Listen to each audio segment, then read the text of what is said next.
Thermodynamics, ठीक है। Thermodynamics, इसके दो वर्ड हैं, ये देखो दो गोला बनाया हमने। थर्मो, थर्मो का मतलब क्या इंडिकेट हो रहा है? Heat, clear. और डायनेमिक्स आप पढ़ते ही हो, डायनेमिक्स का मतलब होता है मोशन। इसका मतलब इस ब्रांच में हम क्या पढ़ने वाले हैं? मोशन ऑफ हीट, ठीक है ना। यानी आप कह सकते हो कि bye means of word thermodynamics, it becomes clear that we want to study about motion, या आप कह सकते हो मूवमेंट ऑफ हीट। हीट क्या है? एक प्रकार की एनर्जी। इसका मतलब कि यहां पर हमारी जो भावनाएं हैं, हमारी जो सोच है, वो सोच क्या है कि इस शब्द से हम ये कहना चाहते हैं कि हम किसकी स्टडी करना चाहते हैं? हम हीट के मोशन को पढ़ना चाहते हैं या हीट के मूवमेंट को पढ़ना चाहते हैं। और हीट क्या है? एक एनर्जी है। तो किसी चीज का अगर मूवमेंट हो रहा है तो हम ये चीज जरूर बात करते हैं कि मूवमेंट क्या होता है, किसी पर्टिकुलर स्थान से किसी पर्टिकुलर स्थान को, क्लियर, ठीक है। तो यहां पर हम कुछ इसी तरीके की बातें करने वाले हैं। अब दूसरा क्वेश्चन ये उठता है कि what is the need of thermodynamics. Thermodynamics जैसे शब्द की या इसके जैसे टॉपिक की हमको जरूरत क्यों पड़ रही है फिजिकल केमिस्ट्री में? तो यहां पर समझो इसकी नीड इसलिए है क्योंकि आप ये जानते हो कि कोई भी प्रोसेस नेचर में होगा या नहीं होगा। Process means operation. जैसे कहते नहीं कि ऑपरेशन फला, तो ऑपरेशन का मतलब क्या होता है कि हम ये चाहते हैं कि जो आपको प्रोवाइड है, चाहे जो चीज दे दिया जाए आपको, उसमें चेंज करना है तुमको। तो उसमें जो चेंज होना है उसके लिए जो भी कुछ हम कैरी ऑन करेंगे वो हमारा क्या होगा? एक प्रोसेस होगा। तो थर्मोडायनेमिक्स जो होता है वो यही बताता है कि जो भी तुम कुछ सोच रहे हो कि साहब मैं इसको ऐसे से ऐसे कर दूंगा, वो होगा या नहीं होगा आपके द्वारा लिए गए शर्तों पर, इसे बताने का काम कौन करेगा? थर्मोडायनेमिक्स। इसका मतलब thermodynamics tells about feasibility of process at a given term and condition। जैसे जब काइनेटिक्स पढ़ा रहे थे उस समय भी मैंने आपको बताया था कि आपसे अगर कोई पूछे कि भाई आप किस चीज की तैयारी कर रहे हो, आपने कहा साहब मैं तो नीट की तैयारी कर रहा हूं, मैं तो आईआईटी की तैयारी कर रहा हूं। फिर आपसे उसने पूछा या आपने उससे पूछा कि हमारे सिलेक्ट होने के चांस कितने हैं, यानी हम जो काम कर रहे हैं उसकी फिजिबिलिटी क्या है, हो पाएगा कि नहीं हो पाएगा। तो फिर वो आपसे क्या पूछेगा? टर्म और कंडीशन। वो पूछेगा कि आप एके सिंह की क्लास में हो या नहीं हो, पढ़ते हो कि नहीं पढ़ते हो। अगर एके सिंह की क्लास में पढ़ते हो तो क्या वो पढ़ाते हैं कि रोज बकबक करते हैं, बाबर हुमायूं की कथा तो नहीं बताते हैं? अगर ऐसा नहीं है, आपको टॉपिक ही पढ़ाया जाता है, टॉपिक में आपको जो है कंसेप्ट क्लियरिटी मेंटेन की जाती है, तब तो आपके सिलेक्ट होने का चांस है। और अगर उस क्लास में रोज बाबर और हुमायूं की कथाएं चल रही हैं तो आपके सिलेक्ट होने के चांस नहीं है। बीरबल की खिचड़ी बनेगी कि नहीं बनेगी, उसकी भी संभावनाएं, उसकी फिजिबिलिटी कौन एक्सप्लेन करेगा? क्यों? क्योंकि केमिकल काइनेटिक, जैसे हमने कहा ये प्रोसेस तुम्हारा है। देखो ये चीज आपका स्टेट 1 था, इसमें चाहे जो चीज रहा हो मुझे इसको कन्वर्ट कर देना है क्या? स्टेट 2 में। क्लियर? हमने कहा ये कन्वर्जन होगा या नहीं होगा, इसकी पॉसिबिलिटी है या नहीं है, उस कंडीशन पर जो आप इस पर लगा रहे हो, तो उसे बताने का काम आपका यही करेगा, थर्मोडायनेमिक्स करेगा। बट इसका रेट क्या होगा, इसका रेट क्या होगा, कितने समय में हो जाएगा ये। टाइम फैक्टर, यानी टाइम फैक्टर के बारे में आपके थर्मोडायनेमिक्स पर कोई जो है वो कंसेप्ट नहीं था इसके पास। इसका मतलब आप कह सकते हो कि thermodynamics and chemical kinetics, thermodynamics and chemical kinetics combinedly explain a particular operation carried on a particular state to change it into a particular another state। यानी दोनों मिल करके बताएंगे कि आपका जो इस पर जो ऑपरेशन चल रहा है इसको इसमें ले जाने का वो होगा या नहीं होगा, और अगर होगा तो किस दर से होगा, इसे बताने का काम दोनों ब्रांच मिलकर करती हैं। कौन? थर्मोडायनेमिक्स और केमिकल काइनेटिक्स। तो आइए हम थोड़ी सी बात और इस पर करते हैं। थर्मोडायनेमिक्स में देखिए एक टर्म यहां पर आएगी फिजिबिलिटी। हालांकि थर्मोडायनेमिक्स से हम लोग चिर परिचित है, हर एक टॉपिक में थर्मोडायनेमिक्स आ रहा था, तो यहां पर आप कह सकते हो कि thermodynamics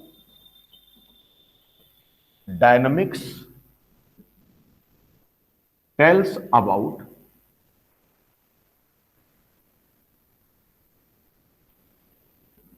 feasibility of a process। Process means जो आप ऑपरेशन उस पर करा रहे हो, ठीक है, but it tells nothing about time factor. ये देखिए टाइम फैक्टर को नहीं बताता है, यानी वो प्रोसेस कितने समय में हो जाएगा इसको बताने का काम आपका थर्मोडायनेमिक्स नहीं करता है, ठीक है ना। अब आप कह सकते हो टाइम फैक्टर के बारे में अगर कुछ नहीं बताता तो ये इसका ड्रॉबैक भी है, ठीक है। दूसरी चीज देखो आप, time factor get explained by another या get explained in another branch of physical chemistry,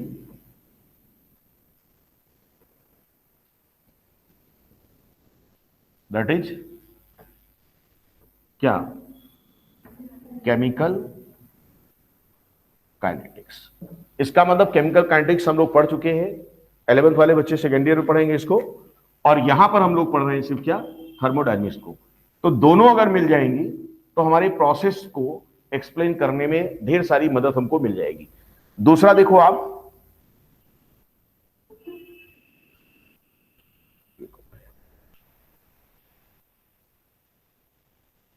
देखिए दूसरा point,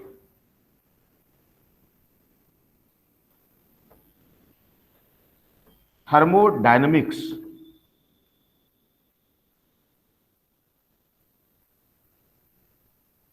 and its rule is not applicable for microscopic system। अगर कोई सिस्टम माइक्रोस्कोपिक हो जाए तो उस पर इस थर्मोडायनेमिक्स और इसके रूल अप्लाई नहीं होने वाले हैं। इसका मतलब यह भी एक ड्रॉबैक है, यानी अगर हम कोई ऑपरेशन माइक्रोस्कोपिक सिस्टम के लिए लेके चल रहे हैं और हम ये कहें कि हमारी थर्मोडायनेमिक्स सेटिस्फैक्टरी रिजल्ट देगा, तो आपका ये सोचना क्या है, एक गुनाह है। गुनाह क्या कि थर्मोडायनेमिक्स उसके बारे में कुछ नहीं कर सकती। इसका मतलब यह हुआ कि थर्मोडायनेमिक्स की अगर हम लोग बात करें तो आप इसको कह सकते हो कि applicable only to microscopic system. यानी जो माइक्रोस्कोपिक सिस्टम होगा, इसका मतलब जो दिखेगा उस पर यह रूल लगेगा, उस पर इसके कंसेप्ट अप्लाई होंगे। और अगर हमने इसको माइक्रोस्कोपिक लगा दिया, जैसे पैरामीशियम, हमने कहा पैरामीशियम एक क्या है, एनिमल है, प्रोटोजोवंस है, सब लोग पढ़े हैं, मैथ का हो, बायो को हो, सब जानते हैं पैरामीशियम। हम लोग कैसे बनाया करते थे पैरामीशियम को, याद है? छोटी क्लास से चप्पल है, बच्चे का चप्पल रख करके ऐसे ऐसे खींच देते थे और कहते साहब ये अपना पैरामीशियम हुआ हो गया, और ये पे ऐसे ऐसे लगा दिया था। पैरामीशियम में कितने न्यूक्लियस होते हैं? मैक्रो और माइक्रो। माइक्रो न्यूक्लियस का रोल बताओ, मैक्रो का रोल बताओ। मैक्रो डिफरेंट मेटाबॉलिक एक्टिविटीज को गवर्न करता है, और माइक्रो जो होता है वो इसके जेनेटिक सेटअप को कंट्रोल करता है, यानी इसके कैरेक्टर आगे जाएंगे कि नहीं जाएंगे। इसने क्यों बताया मालूम है? इल्तिसाम ने क्यों बताया?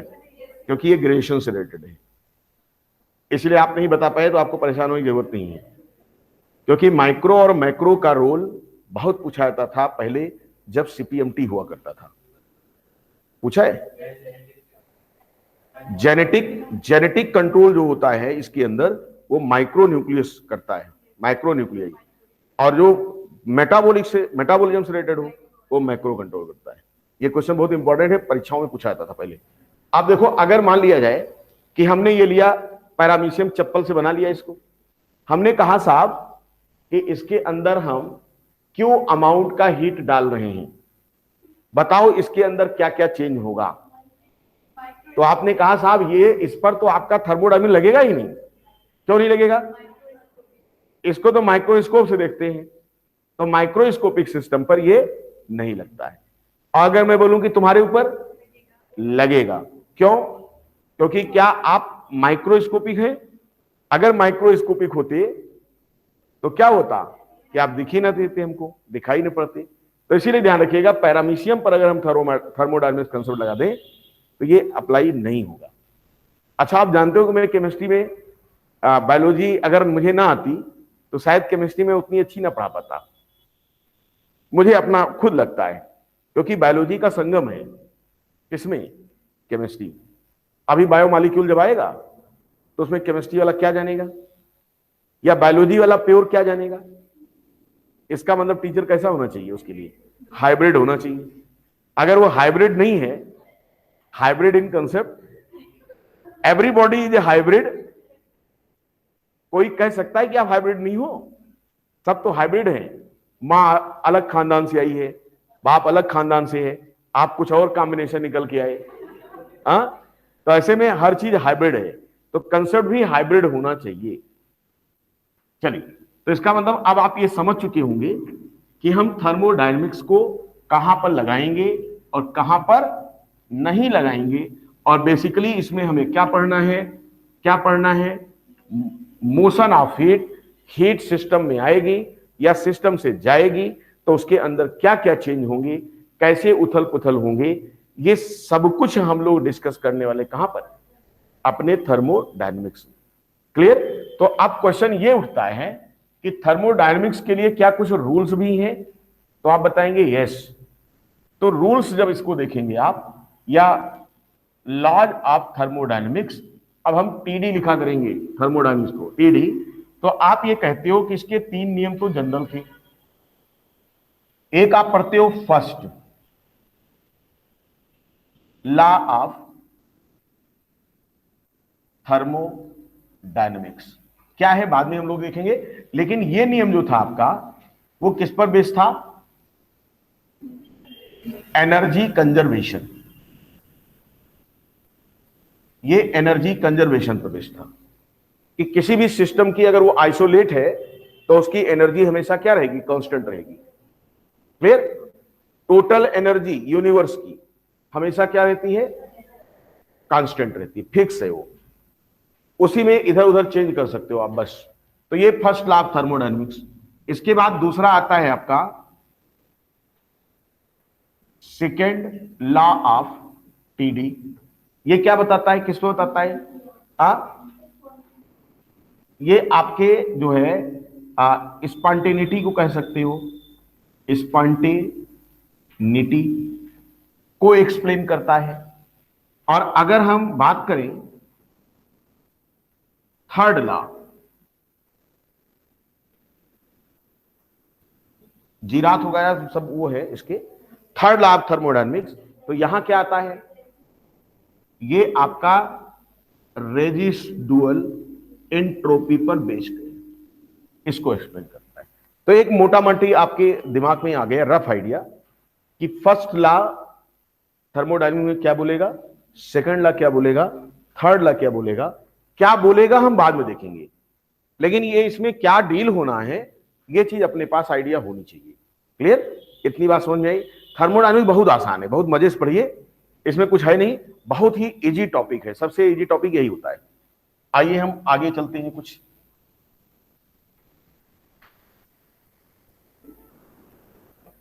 देखो नेक्स्ट हम लोग देखते हैं some important terms used in thermodynamics. क्या क्या है जो इसमें यूज होने जा रहा है, और इसी पर ढेर सारे नियम आपके लगते हुए चले जाएंगे और टॉपिक भी कवर हो जाएगा। पहला आपका होता है क्या, हम लोग यहां देखते हैं नंबर 1 पे हम लोग देखते हैं सिस्टम, उसके बाद देखते हैं सराउंडिंग क्या होता है, उसके बाद हम लोग और पढ़ते हैं बाउंड्रीज, ये क्या है, ये सारी चीजें हम लोग पढ़ेंगे। और जब इसको हम पढ़ेंगे तो यहां से और भी ढेर सारी चीजें हम लोग डिस्कस कर सकते हैं। तो हमने कहा यार ये बताओ सिस्टम क्या है, सराउंडिंग क्या है, बाउंड्रीज क्या है। तो सिस्टम का मतलब ये होता है कि जिसको हम ऑब्जर्व कर रहे हैं, जिस पर हम अपना ऑपरेशन चलाना चाहते हैं। तो आप कह सकते हो कि देखो भाई ये पूरा का पूरा आपका यूनिवर्स हो गया। हमने कहा ये यूनिवर्स है, और ये यूनिवर्स की क्या है, बाउंड्री, बाउंड्री ऑफ यूनिवर्स। क्या बाउंड्री यूनिवर्स की फिक्स कर सकते हो आप? आपने कहा नहीं, ये इमेजिनरी है। कहां तक है, हम केवल गैस कर सकते हैं। पूरा ब्रह्मांड, ये देखिए हमने ऐसे कर दिया। अब इसके बाद इसके अंदर हमने कहा कि हम सब आ गए। तो मैंने कहा कि मैं ऑपरेशन इसके एक छोटे से पार्ट पर करना चाहता हूं। तो आपने बोला कि साहब चलो ये हो गया आपका, ऐसा हो सकता है आपका, ये ऐसा भी हो सकता है आपका, ये ऐसा भी हो सकता है। ध्यान से समझिएगा, हमने यहां 3 चीजें लिया है, फर्स्ट, सेकंड और थर्ड। क्लियर? यहां पर मैंने कहा कि ये देखो मैंने इसकी बाउंड्री को इस तरह कर दिया। आप ध्यान से समझो, आप कह सकते हो कि सिस्टम क्या है, आप कह सकते हो कि यूनिवर्स का कोई सा भी पार्ट जिस पर मैं एक पर्टिकुलर ऑपरेशन करना चाहता हूं वही आपका सिस्टम होगा, और उसे छोड़कर बाकी सब जो होंगे वो सराउंडिंग होंगे। इसका मतलब इसके यहां पर देखो ये सब क्या हो गया आपका, जैसे हमारे लिए आप क्या हो, हमारे लिए आप सराउंडिंग हो, आपके लिए हम सराउंडिंग है। इसका मतलब अगर इसके अंदर कोई कंटेंट मैंने ले लिया, ध्यान समझिए, यहां भी कोई कंटेंट ले लिया मैंने, यहां भी कोई कंटेंट ले लिया, इसके अंदर कुछ है, तो मैंने कहा साहब ये तो सिस्टम हो गया, ये भी सिस्टम हो गया, ये भी सिस्टम हो गया, क्योंकि इस यूनिवर्स से आपने इनको आइसोलेट कर रखा है। आइसोलेट मींस कुछ एक पार्ट को ऐसे लिया है। अब मैंने ये कहा कि ये चीज जो आप देख रहे हो, ये इसकी क्या हो जाएगी, ये इसकी बाउंड्री हो जाएगी, किसकी, सिस्टम की बाउंड्री हो जाएगी। अब हमने कहा कि बाउंड्री का नेचर कैसा हो सकता है। बाउंड्री हो सकता है कि आपकी रियल हो सकता है आपकी इमेजिनरी हो। जैसे इस वाले में देखो 3 तरफ से मैंने रियल बनाया है और एक तरफ से मैंने क्या कर दिया, जैसे ओपन पॉन्ड, तालाब ले लो आप, तालाब, ये तालाब हो गया आपका। अब देखो तालाब अपने सराउंडिंग से क्या क्या कर सकता है, इधर से एनर्जी ले सकता है, क्योंकि यही सूर्य भगवान क्या है, टिमटिमा रहे होंगे। अल्टीमेट सोर्स एनर्जी का कहां से आ रहा हमारे यूनिवर्स में, ये देखिए ये सूरज भगवान है, अपना एनर्जी दे रहे हैं, ये एनर्जी आ रही है यूनिवर्स में। अल्टीमेट सोर्स एनर्जी का कौन है, सन है। सन की एनर्जी क्या है? फिक्स है। हमें जो भी कुछ करना है इसी एनर्जी से करना है। तो हमने ये बोला कि अगर आपका जो पार्ट आपने आइसोलेट किया उसकी एक तरफ की बाउंड्री कैसी हो जाए? इमेजिनरी हो जाए, तो ये आपके सिस्टम से और सराउंडिंग के बीच एनर्जी और मास दोनों का एक्सचेंज पॉसिबल है। ठीक है? गर्मी के मौसम में एनर्जी आती है तालाब में, उसके पानी का वेपोराइजेशन होता है, सारा पानी वेपोराइज करके वातावरण में चला जाता है, फिर उसके बाद वहां पर कंडेंसेशन होता है, फिर बारिश होती है, फिर तालाब लबालब भर जाता है और राणा भाई निकल करके टर टर शुरू कर देते हैं बारिश के मौसम में। तो इसका मतलब ये क्या है? ये ओपन है। इधर से देखो, चारों तरफ से बाउंड्री क्या है? रियल है। लेकिन बाउंड्री ऐसी है जो आपकी क्या है? इंसुलेटेड नहीं है। इसका मतलब एनर्जी के लिए ये आपका परमिएबल है, यानी एनर्जी तो हो रहा है। लेकिन अगर मैं बोलूं कि मास का एक्सचेंज, तो आपने कहा साहब नहीं हो पाएगा। क्यों? क्योंकि ये आपका चारों तरफ से क्या है? रियल बाउंड्री से क्लोज है। हमने कहा इनकी बात कर लो यार। आपने बोला कि यहां तो बाउंड्रियां कुछ और बनाई गई है। हमने कहा एम की बोलो कंडीशन, आपने कहा नहीं पॉसिबल। हमने कहा एनर्जी बोलिए सिस्टम और सराउंडिंग के बीच, नहीं पॉसिबल। तो ध्यान से समझो, सिस्टम सराउंडिंग बाउंड्री। सराउंडिंग आपका हो गया यूनिवर्स का रेस्ट पार्ट, जिससे मतलब एक को मैंने आइसोलेट कर लिया, ऐसे कर लिया, तो बाकी जो बचा सब क्या है? ये सराउंडिंग है। यूनिवर्स की बाउंड्री ये हो गई, इनकी बाउंड्री ये हो गई। अब इसको मैंने कहा कि ये सिस्टम तो तुम्हारा हुआ क्लोज्ड, ये क्लोज सिस्टम है जिसमें एनर्जी का एक्सचेंज तो चल रहा है बट मास का नहीं हो पा रहा है। फिर मैंने कहा यार इसकी तुम बात करो, इसमें दोनों का हो रहा है। इसका मतलब ये क्या है? ओपन है। फिर मैंने कहा यहां बात करो, आपने कहा किसी चीज का नहीं हो रहा, तो आपने कहा आइसोलेटेड है।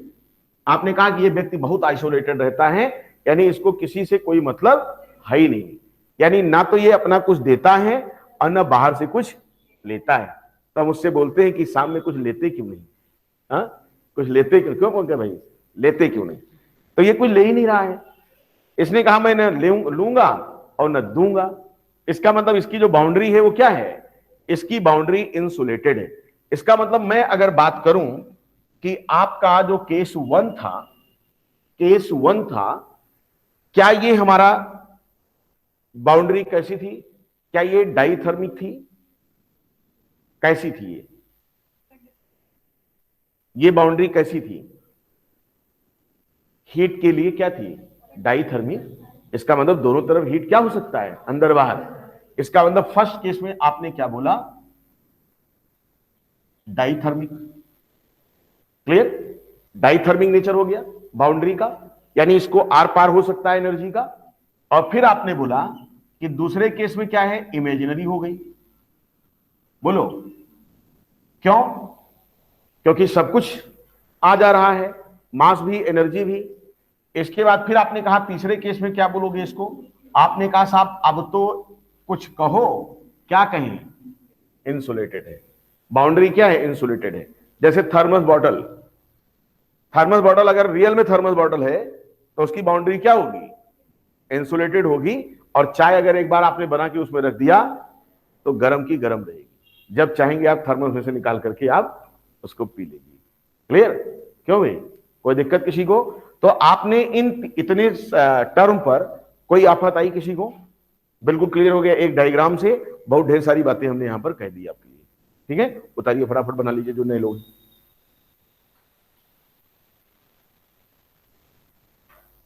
एनसीईआरटी जिसको 5 पेज में कहेगी उसको मैं एक डायग्राम में बोलूंगा। ये हमारी क्या है? क्या है बोलते हैं इसको? हाँ, हॉबी,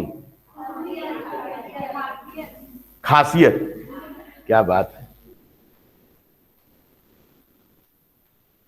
आप लोगों को समझ में आ रहा भाई? सज्जल, बातें समझ में आ रही? बोलना। Yes sir. गुड।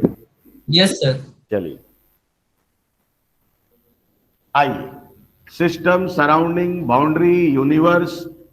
आपका बॉडी सिस्टम कैसा है? जैसे हम कहते हैं बॉडी सिस्टम, आपका बॉडी सिस्टम कैसा है? ओपन, मतलब आप खुले हैं।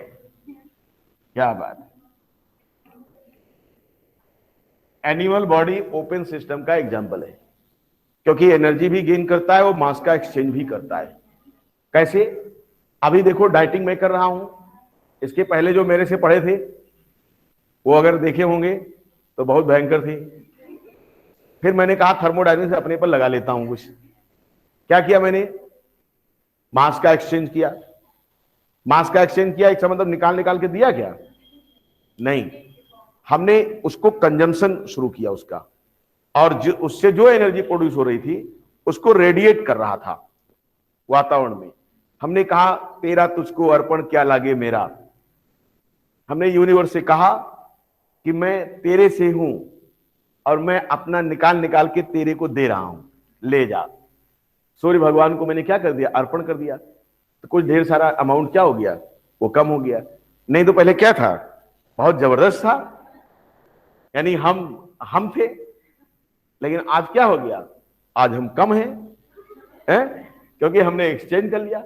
इसका मतलब हम लोग क्या है? ओपन सिस्टम है। हमारी बाउंड्री कहीं ना कहीं क्या हो चुकी है? वो काल्पनिक हो गई है।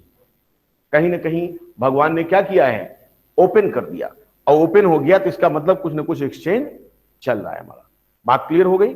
अब आइए हम लोग बात ये करते हैं कि यहां पर कुछ और बातें करते हैं। जैसे हम लोग बात करते हैं कि स्टेट्स क्या होता है किसी सिस्टम का, स्टेट्स ऑफ सिस्टम। देखो अभी हम लोग पढ़ के आए हैं, क्या पढ़ के आए हैं? States of matter. अच्छा ये बताओ कि एनसीईआरटी वाले ने स्टेट्स ऑफ मैटर को पहले क्यों रखा, थर्मोडायनेमिक्स का टॉपिक बाद में क्यों किया? इसलिए क्योंकि वो पहले ये बताना चाहता है कि आप जो भी चीज पढ़ रहे हो उसका स्टेट क्या है, जो सब्सटेंस, जो मैटर आप लेके चल रहे हो उसका स्टेट्स क्या है। क्योंकि उसी स्टेट्स को तो हम लोग चेंज करने वाले हैं, क्योंकि जब उस पर्टिकुलर सिस्टम के में एनर्जी इनपुट करेंगे या कुछ करेंगे तो उसका स्टेट ही तो चेंज होगा, और अगर स्टेट नहीं चेंज होगा तो कुछ वर्क होगा। सीधी सी बात है। तो इसका मतलब ये हो गया कि यहां पर स्टेट्स जो होता है वो डिपेंड इस पर करता है कि उस पर उस समय उसका स्टेट वेरिएबल क्या है, स्टेट फंक्शन क्या है। इसका मतलब कि कोई भी थर्मोडायनेमिक सिस्टम, उसके अंदर जो भी कंटेंट है वो सॉलिड होगा, लिक्विड होगा, गैस होगा, ये डिपेंड इस पर करता है कि उस समय उसके लिए जो डिफाइनिंग पैरामीटर्स थे उनकी वैल्यूज क्या थी, यानी स्टेट वेरिएबल क्या थी, स्टेट फंक्शन क्या थी। तो यहां पर हम लोग यहां पर डिफाइन करते हैं कि आप कह सकते हो कि स्टेट्स ऑफ एनी सिस्टम, कोई भी सिस्टम हो सकता है, गैसीय सिस्टम हो सकता है, कुछ भी हो सकता है, system depends upon the state variable as well as, या आप कह सकते हो और स्टेट फंक्शन। अब ध्यान से समझो आप, स्टेट वेरिएबल या स्टेट फंक्शन पर डिपेंड करेगा। क्या डिपेंड करे? कौन सा डिपेंड कर रहा है? कि उस सिस्टम का स्टेट क्या होगा, सॉलिड होगा, लिक्विड होगा, गैस होगा। इसको डिफाइन करने के लिए स्टेट वेरिएबल हो गए और स्टेट फंक्शन हो गए। स्टेट फंक्शन और स्टेट वेरिएबल की अगर हम लोग बात करें तो स्टेट वेरिएबल में हम लोग पढ़ते हैं क्या? आप पढ़ते हो प्रेशर, आप पढ़ते हो वॉल्यूम, आप पढ़ते हो टेम्परेचर, ये तो आपके स्टेट वेरिएबल हो गए। आप पढ़ते हो कंपोजिशन, या आप कह लो क्या, अमाउंट, अमाउंट भी हो सकता है, ठीक है। और स्टेट फंक्शन की जब बात आती है तो हम लोग स्टेट फंक्शन में पढ़ते हैं क्या क्या? आप कह सकते हो इंटरनल एनर्जी क्या है, इंटरनल एनर्जी, यहां पर हम यू से डिनोट करेंगे। आप कहते हो कि इसकी इंथैल्पी क्या है उस समय, आप इसको H से रिप्रेजेंट करते हो। आप कहते हो एंट्रोपी सिस्टम की क्या है, एंट्रोपी, आप कहते हो ये S से डिनोट हो रही है।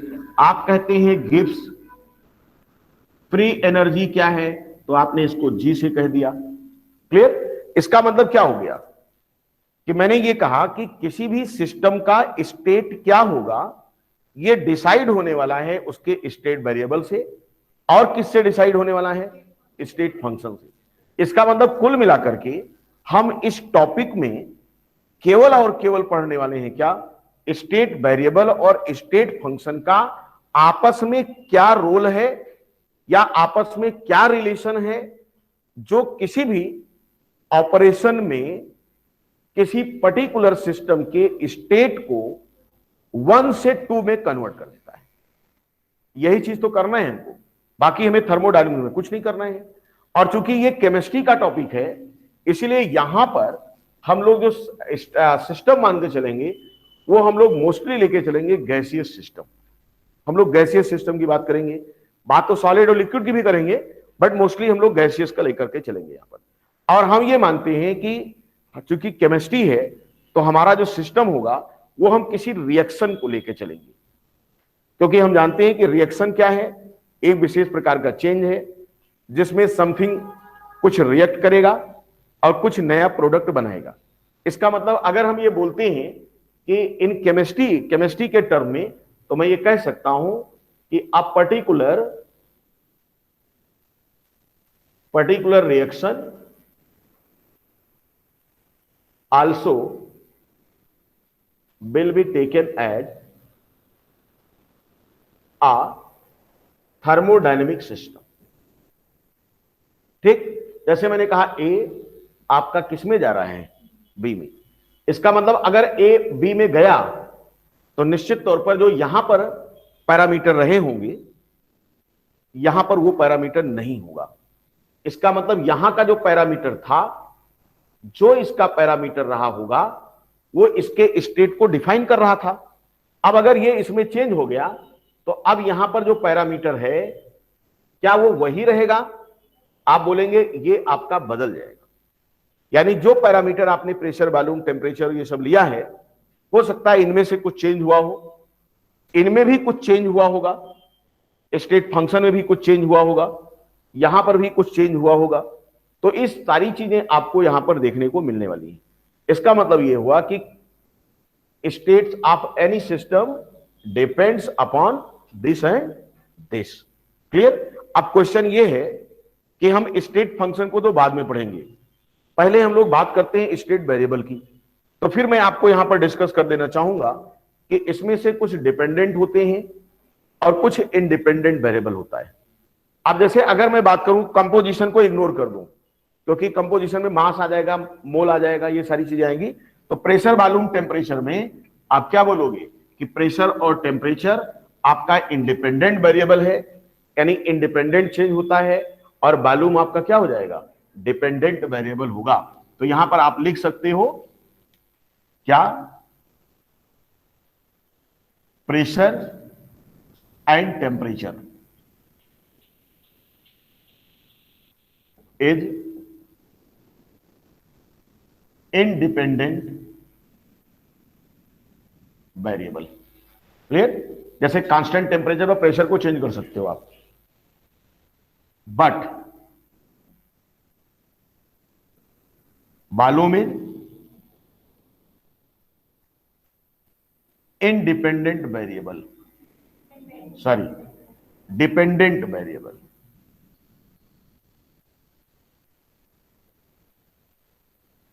यानी प्रेशर और टेम्परेचर में से कोई चेंज हुआ तो वॉल्यूम अपने आप क्या हो जाएगा, चेंज होकर के कुछ ही पर्टिकुलर वैल्यू पर जाके फिक्स हो जाएगा। क्लियर? तो ये चीज आपको ध्यान रखना है कि जो स्टेट वेरिएबल है हमारे, प्रेशर, वॉल्यूम, टेम्परेचर, मोस्टली उनमें से कौन डिपेंडेंट है, कौन सा इंडिपेंडेंट है। अब दूसरी चीज देखो, हम लोग यहां बात करते हैं, यहां पर और कुछ बातें करेंगे।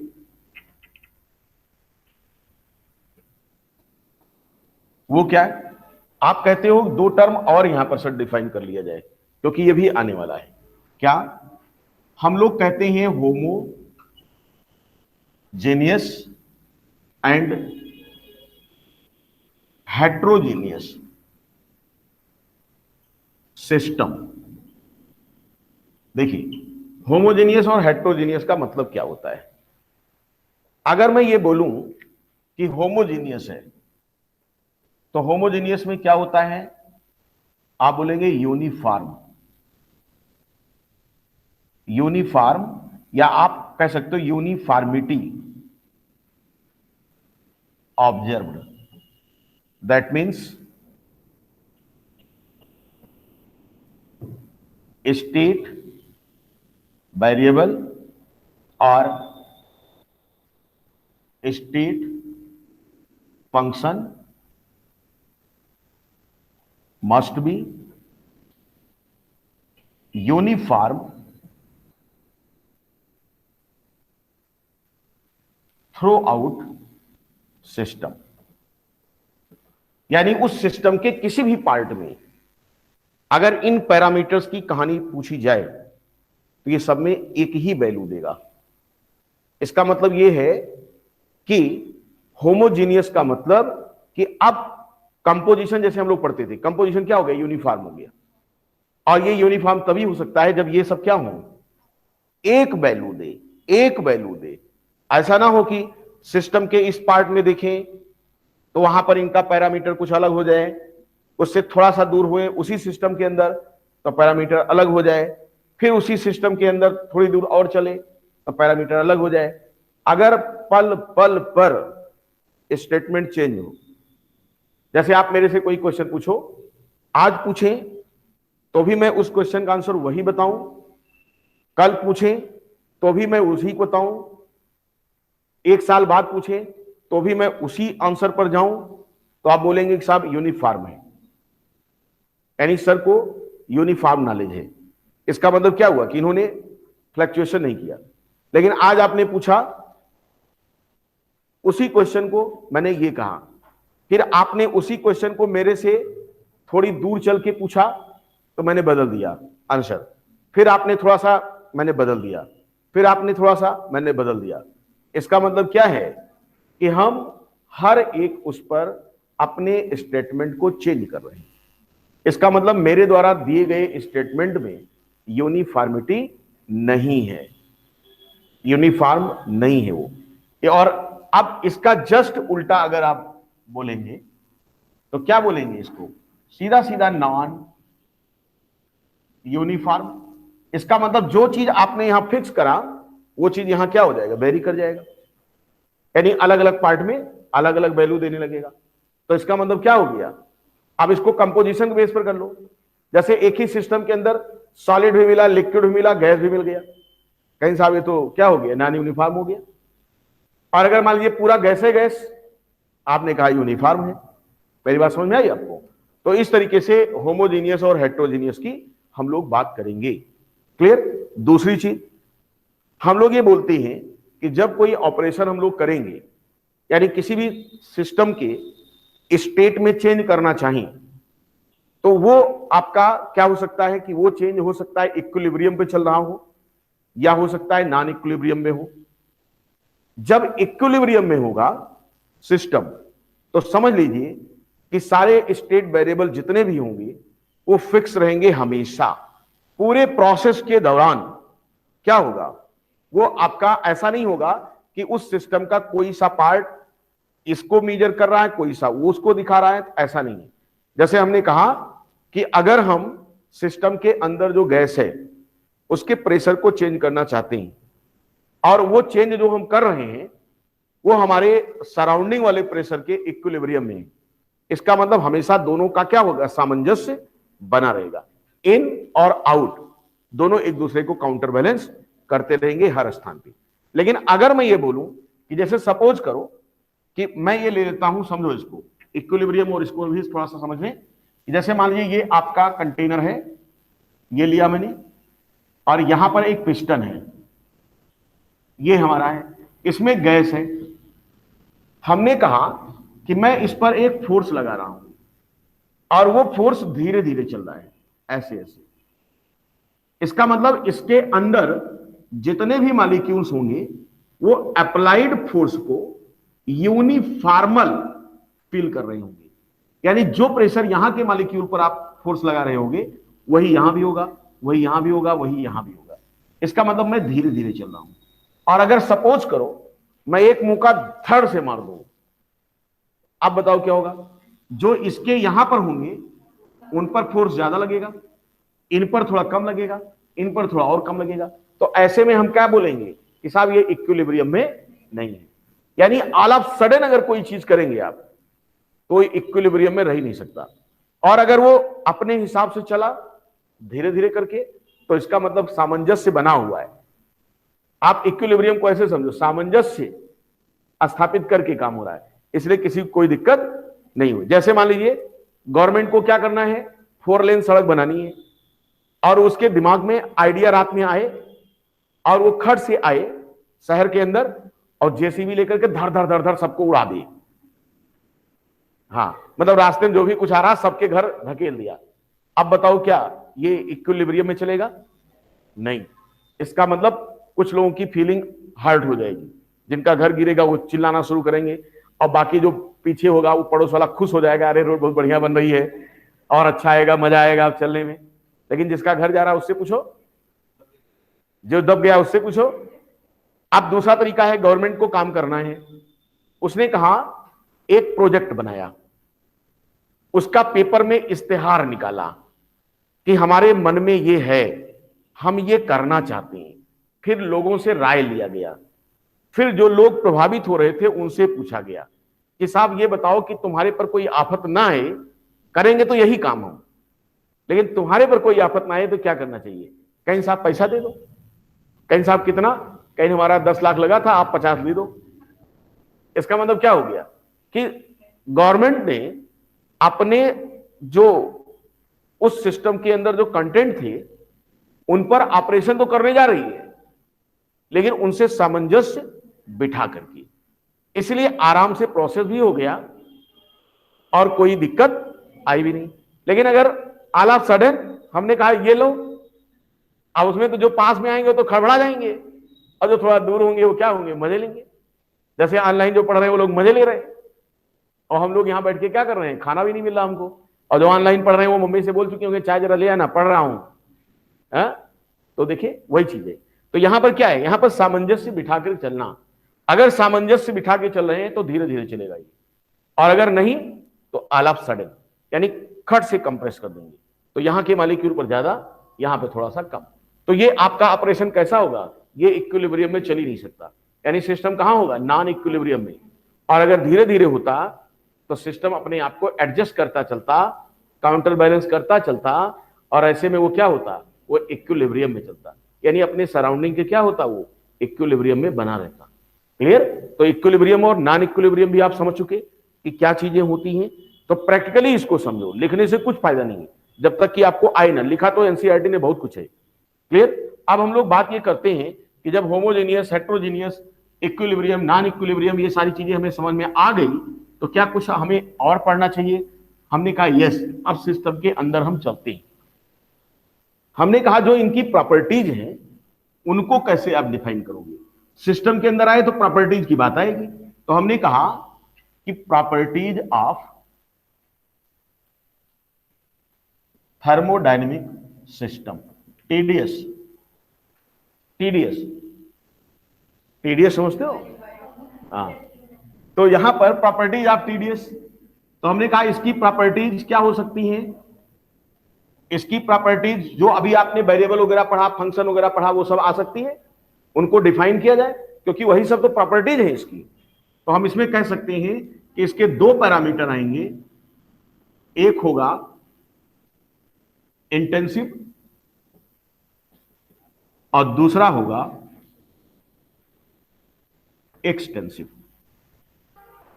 इंटेंसिव जो होता है वो आपका जो होता है वो होता है मास इंडिपेंडेंट। क्यों भाई? Amount independent.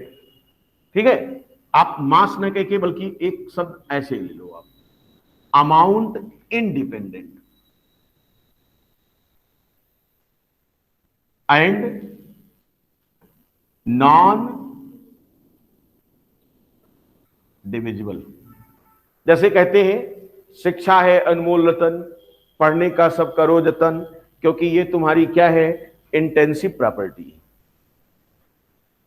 बोलो, इंटेंसिव है। क्यों इंटेंसिव है? जो तुम सीख रहे हो तुम्हारा भाई बांट लेगा? नहीं बांट पाएगा। लेकिन जो हमारे घर में हमारे पिताजी की संपत्ति है, उसमें क्या होगा, बंटवारा होगा? बिल्कुल होगा। वो आपकी एक्सटेंसिव है। इसका मतलब जो किस पर डिपेंड करे, आप कह सकते हैं अमाउंट डिपेंडेंट। ठीक, क्या होगा, डिविजिबल, जिसमें डिवीजन हो सके। अगर इसकी बात किया जाए तो इसमें क्या हो सकता है, आपका प्रेशर हो सकता है, आपका टेम्परेचर हो सकता है, आपका डेंसिटी हो सकता है, आपका कंसंट्रेशन हो सकता है। ठीक है, जैसे ये आपका क्या, प्रेशर, टेम्परेचर, डेंसिटी, और आपका क्या हो गया, आपका कंसंट्रेशन। जैसे आपने कहा कि अगर मैं ये कह दूं कंसंट्रेशन कैसे इंटेंसिव हुआ, जरा देखो ध्यान से। अगर मैंने कहा कि 1 m H2SO4, अब चाहे इस सॉल्यूशन का 1 लीटर ले लो, चाहे 1 ml ले लो, चाहे 500 ml ले लो, इसका कंसंट्रेशन क्या रहेगा? क्यों? क्योंकि ये अमाउंट पर डिपेंड करा ही नहीं। क्या मैं यहां पर बात करूं जो डिविजिबल है? आपने कहा हां सर है। कौन कौन सा हो सकता है? बालू, देखो। और क्या हो सकता है? आप जितने भी कहते हो जो स्टेट फंक्शन है, यू, एच, जी, एस, ये सब है। और अब ध्यान से देखना है कि अगर हमारी कोई सी भी एक्सटेंसिव प्रॉपर्टी है और उसके पहले एक टर्म लग जाए पर, स्पेसिफिक, नॉट, तो समझ लेना क्या हो गया, वो इंटेंसिव हो गया। अब देखो यहां पर एक ऐसे हम लोग कर लेते हैं समझने के लिए। जैसे यहां पर ये था आपका स्टेट 1, यहां पर टेम्परेचर हमने कहा कि मान लीजिए ये 100 केल्विन हो, और मैंने बोला कि यहां पर जो वॉल्यूम है वो 500 ml है। हमने कहा इसमें पार्टीशन कर दिया गया, पार्टीशन, डिवीजन किया मैंने। ये देखो, ये हो गया, ये ऑपरेशन हुआ, इसमें 2 हो गया। मैंने कहा इसके 2 पार्ट। अब मैंने कहा इसका जो टेम्परेचर होगा वो क्या होगा, इसका टी कितना होगा, अभी वही होगा, लेकिन इसका वॉल्यूम क्या हो जाएगा, 250। इसका क्या होगा, अभी भी वही होगा, वॉल्यूम क्या हुआ। तो अब जरा बताओ इसमें टेम्परेचर क्या है, टेम्परेचर आपका इंटेंसिव, वॉल्यूम क्या हो गया, एक्सटेंसिव हो गया। बच्चों 1 मिनट।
तो मैं ये कह रहा था कि ये चीज उसकी सिस्टर कोई है, वो भी आना चाहती है, बुशरा की, नहीं उसके किसी रिलेटिव की है।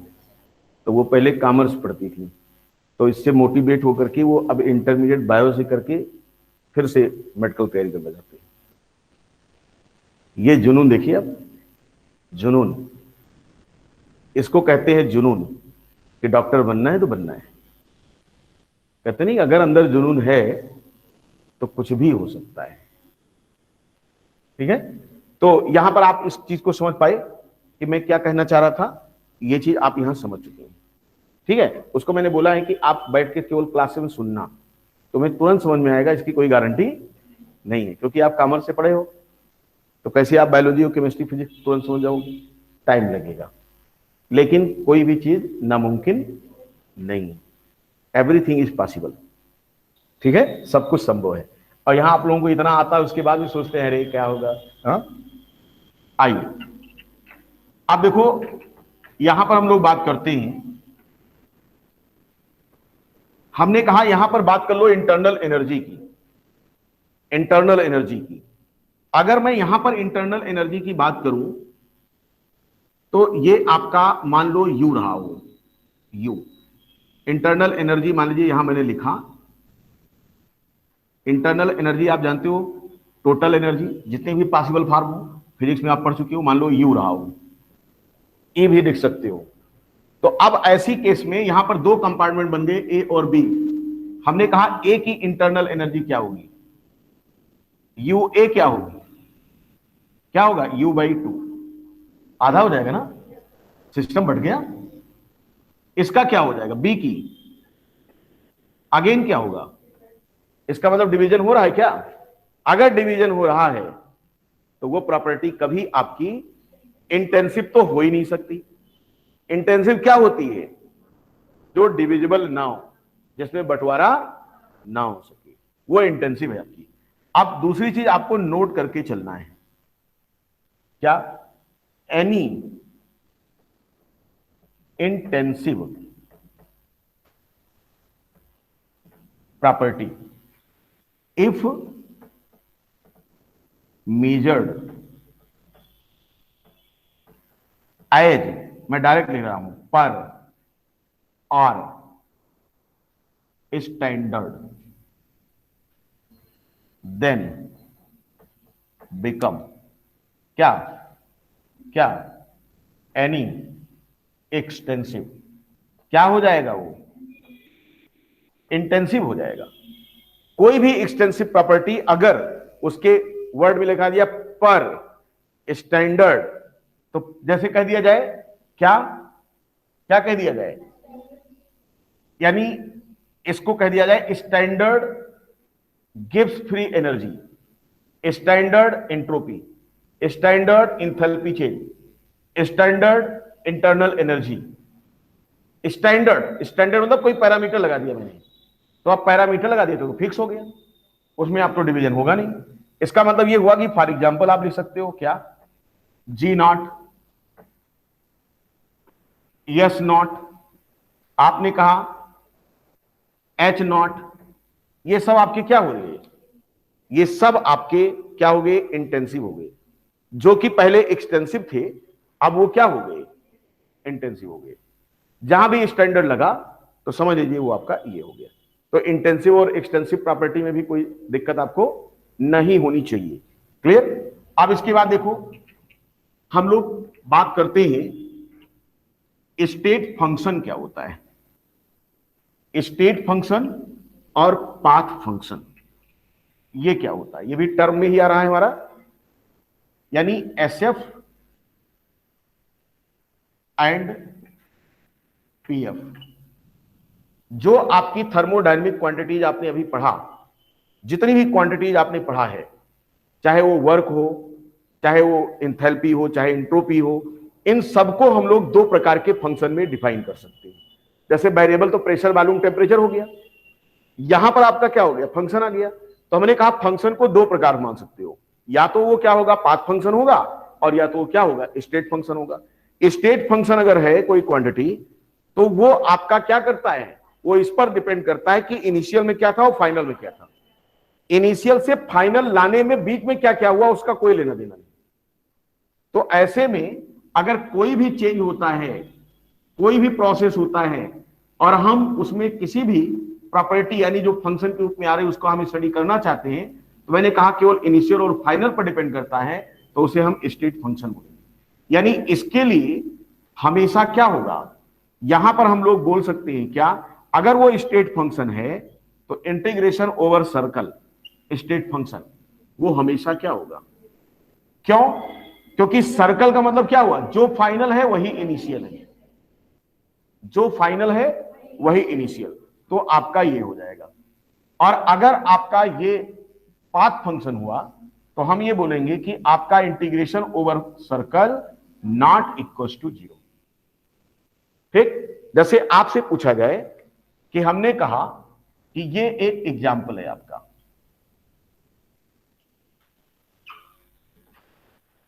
प्रेशर वैल्यू ग्राफ लिया गया किसी एक पर्टिकुलर टेम्परेचर पर, ठीक है, और यहां मैंने ये बोला कि ये पॉइंट आपका ए था, इसको मैंने मान लिया ये प्रेशर का है, ये वॉल्यूम का है, हमने कहा ये बी है आपका, हमने कहा कि इधर से ऐसे आए और मैंने कहा इधर से हम ऐसे चले गए, ये हो गया, ये कर्व 1 और ये कर्व 2। अगर इस ऑपरेशन में मेरे से पूछा जाता कि आप ये बताओ कि पहला इसको क्वेश्चन मैंने बना दिया, पहला पूछा गया कि डेल्टा यू क्या होगा इस प्रोसेस में, तो आप बोलेंगे कि you final minus you initial, तो आपका ए पॉइंट फाइनल भी हुआ क्योंकि इधर से गए इधर से चले आए, और यही पॉइंट आपका इनिशियल हुआ, तो इसका मतलब ये क्या हो गया, 0 हो गया। लेकिन अगर मैं कहूं क्या कि जो W है वर्क वो क्या होगा, तो आपने कहा नॉट इक्वल टू 0, क्यों, क्योंकि यहां पर हम लोग क्या देखेंगे, इसमें एरिया अंडर कर्व ये वाला आ गया और इसमें एरिया अंडर कर्व ये वाला आप एक्स्ट्रा जोड़ दिए, देखो तो क्या इस पे और इस पे जो आपने वर्क किया है, हो सकता है इस दोनों पाथ पे वर्क डिफरेंट आया, क्योंकि इस वाले पाथ में देखो वर्क ज्यादा आ रहा है, इस वाले पाथ में देखो अगर इसमें चल रहे हो तो वर्क कम है। ये क्या था, प्रेशर घटा रहे थे, वॉल्यूम बढ़ रहा था, यानी एक्सपेंशन। ये क्या था, तो आपने ऐसे किया तो एक्सपेंशन में वर्क ज्यादा हो रहा था, और जब आपने कंप्रेशन किया तो वर्क कम हो गया, ऐसे यहां पर देखो ऐसे रिटर्न हुए, ऐसे रिटर्न हुए। मेरी बात समझ में आई आपको? तो इसका मतलब क्या हो गया कि वर्क तो आपका 0 हो ही नहीं सकता, जबकि आप क्या हुए, जहां से चले थे वहीं पहुंच गए। भाई स्टेट 1 को ए से रिप्रेजेंट किया और हम स्टेट 1 में चेंज करके यहां पहुंचे, लेकिन फिर बाद में यहीं पर आ गए, तो इसका मतलब क्या हो गया, ये सारी चीज तो चेंज 0 हो गया। इसका मतलब डेल्टा यू क्या था, इसका जो ये था आपका वो स्टेट फंक्शन हुआ, और ये तुम्हारा क्या हुआ, क्योंकि ये पाथ पर डिपेंड हो रहा है, जैसे कितना वर्क होगा ये पाथ पर भी डिपेंड करता है। जैसे आप रिकाबगंज से यहां आना है तो एक शॉर्ट रास्ते से आप चले आए, और दूसरा आप यहां पहुंच रहे हो और किधर गए, पहले चले गए अयोध्या दर्शन किए, फिर वहां से फिर इस तरह आए। तो और मैं ये बोलूं कि तुम्हारे दोनों के द्वारा किया गया काम सेम है, तो आप चिल्ला नहीं उठोगे कि साहब मैं उतनी दूर गया, फिर वहां से आया, फिर यहां आया, तो हमारा पाथ क्या था, लंबा था, और इनका पाथ छोटा था, तो दोनों के द्वारा किया गया वर्क सेम कैसे होगा। इसका मतलब यह हुआ कि हमारा यहां पर W के लिए अगर हम देखें तो ये इसके लिए हम PF का इस्तेमाल करेंगे, पाथ फंक्शन है ये, और इसके लिए बात करेंगे तो ये स्टेट फंक्शन है। इसका मतलब इसको हम निकालेंगे तब हर एक पॉइंट पर देखेंगे क्या क्या हो रहा है, और जबकि इसको जब निकालेंगे तो हम फाइनल माइनस इनिशियल पे आएंगे। तो जितनी भी internal energy, Gibbs free energy, entropy, ये सब आपके क्या है, स्टेट फंक्शन है।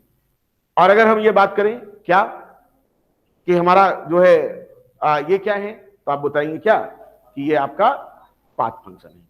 क्लियर? यानी यहां पर डेल्टा जो भी आया इंटीग्रेशन जब करोगे इनका, तो आपका क्या हो जाएगा, 0 हो जाएगा अगर वो स्टेट फंक्शन है, और अगर ये पाथ फंक्शन है तो 0 कभी नहीं होगा। यानी वर्क हमारा क्या है, पाथ फंक्शन है। क्लियर? अब हम लोग बात ये करते हैं कि अगर ये सारी चीजें हमारी क्लियर हो गई हैं, तो अब हम लोग बात करते हैं कि nature of heat and work कि ये क्या चीज है। अब देखिए आधी थर्मोडायनेमिक्स आपकी क्या होने जा रही है, अभी खत्म होने जा रही है, ठीक है। देखिए आइए, अभी मिश्रा सर नहीं आए हैं। थक गए? क्यों भाई, थके हो?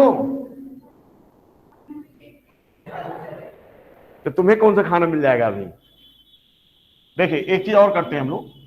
देखिए आइए पढ़ते हैं, थोड़ा सा पढ़ लो। Nature of heat and work.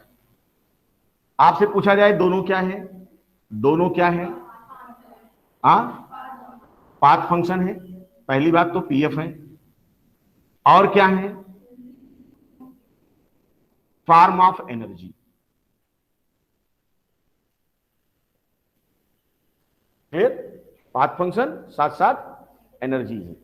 अब क्वेश्चन ये है कि अगर दोनों एनर्जी है तो एक ऑर्डर्ड होगा और दूसरा डिसऑर्डर्ड। यानी यहां पर बात किया जाए तो हीट आपका जो है disordered form of energy, और वर्क क्या है?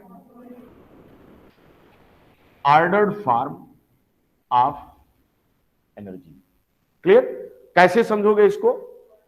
जैसे हमारे पास ये डस्टर है, अगर मैं इसको यहां से लेकर के ऐसे लेके जा रहा हूं तो इसका मतलब मेरे द्वारा किया गया जो वर्क होगा वो इसके हर एक जर्रे जर्रे द्वारा सेम महसूस होगा।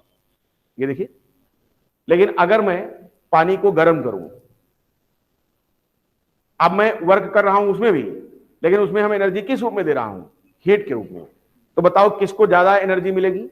जो उसके कांटेक्ट में ज्यादा होगा। जैसे ठंडक का मौसम खत्म हो गया, नहीं ठंडक में हम लोग तपता तापते हैं, तपता, गाँव वाले कहते नहीं तपता तापत है। तो जो उसके करीब बैठता है उसको ज्यादा गर्मी मिलती है, जो उससे थोड़ा दूर है उसको कम, उससे थोड़ा है और कम। इसका मतलब एनर्जी तो वही चल रही ना, लेकिन वो क्या है? ऑर्डर्ड वे में नहीं है कि सबको एक जैसी मिले, डिसऑर्डर्ड फॉर्म। इसका मतलब अगर हीट के रूप में एनर्जी इनपुट होती है तो वो डिसऑर्डर्ड मैनर में आएगी, और अगर वर्क करते हो आप तो वो ऑर्डर्ड मैनर में चलेगा। अब एक दूसरे में अगर कन्वर्जन किया जाए, मैं यहां पर लिख दूं क्या कि मेरा जो हीट है इसको मैं वर्क में बदलना चाहता हूं, तो आप ये बोलेंगे कि ये आपका डिसऑर्डर्ड फॉर्म था और इसको मैं क्या कर रहा हूं? ऑर्डर्ड फॉर्म में। तो क्या बिगड़ी हुई चीजों को 100% आप सुधार ले जाओगे? तो आप लिखेंगे क्या? 100% नॉट पॉसिबल। यानी 100% कन्वर्जन नहीं होगा, क्योंकि ये आपका डिसऑर्डर्ड फॉर्म है एनर्जी का, और ये कैसा है? और अगर मैं यहीं पर बोलूं कि ये वर्क है तो आप क्या बोलोगे? 100% पॉसिबल। जितनी बार हथौड़ा मैकेनिकली मारोगे वो टोटल क्या हो जाएगा? उसको हीट में कन्वर्ट करता चला जाएगा। तो इसका मतलब सुधरी हुई चीज को 100% बिगाड़ना आसान है, लेकिन बिगड़ी हुई चीज को 100% सुधार देना आसान नहीं है। बस ऐसे याद रखिएगा कि हीट और वर्क क्या होता है? ऑर्डर और डिसऑर्डर। और तपता याद रखियो, तपता जो मैंने अभी बताया नहीं, अंगीठी जो तापते हम लोग। तो इस तरीके से ये हो गया। अब दूसरा चीज हम लोग साइन की बात कर लेते हैं। साइन की देखिए, आपको मेरे साथ पढ़ने में कहां एनर्जी लगानी पड़ रही है, आप ऐसे देखते जा रहे हो, होता चला जा रहा है। अगर ये सिस्टम की हम लोग बात करते हैं तो दो चीज देखो, ये आपका सिस्टम है। हमने कहा कि इसको मैं क्यू दे रहा हूं, तो इसकी साइन कैसी होगी? हमने कहा इससे बाहर आ रहा है क्यू। फिजिक्स वाले चाहे जो माने। हमने कहा वर्क कर रहे हैं इस पर, हमने कहा सिस्टम वर्क कर रहा है। कोई दिक्कत? यहां तक इतनी बात समझ में आई? दोनों अपने जो है यूनिट से कोरिलेट होते हैं। 1 जूल इक्वल्स टू, आप पढ़ते हो 1 calorie equals to 4.18 something joule. Clear? तो इस तरीके से कन्वर्जन भी आप जानते हो, यानी दोनों यूनिट से भी आपस में क्या है? रिलेट कर रहे हैं। बस खाली ऑर्डर और डिसऑर्डर की बात होती है। कोई दिक्कत यहां तक? अब इसी पर हमारा अप्लाई हो जाता है क्या? First law of thermodynamics. और यहां पर हम लोग किसी भी ऑपरेशन में वर्क डन कैलकुलेट करेंगे और पहली यूनिट आपकी थर्मोडायनेमिक्स की क्या हो जाएगी, खत्म हो जाएगी। क्या लगा आपको, थर्मोडायनेमिक्स बड़ी है, बहुत छोटी है? बस अगले लेक्चर में आपकी थर्मोडायनेमिक्स क्या हो जाएगी, खत्म कर देंगे। 2 से 3 लेक्चर लगना चाहिए, बस 2-3 लेक्चर में आपकी थर्मोडायनेमिक्स समाप्त हो जाएगी। इसके फिर हम लोग प्रॉब्लम सॉल्व कर लेंगे। आप लोगों को समझ में आ रहा है बच्चों, 11th वाले, Sajal, Utpal? Yes sir. Yes sir.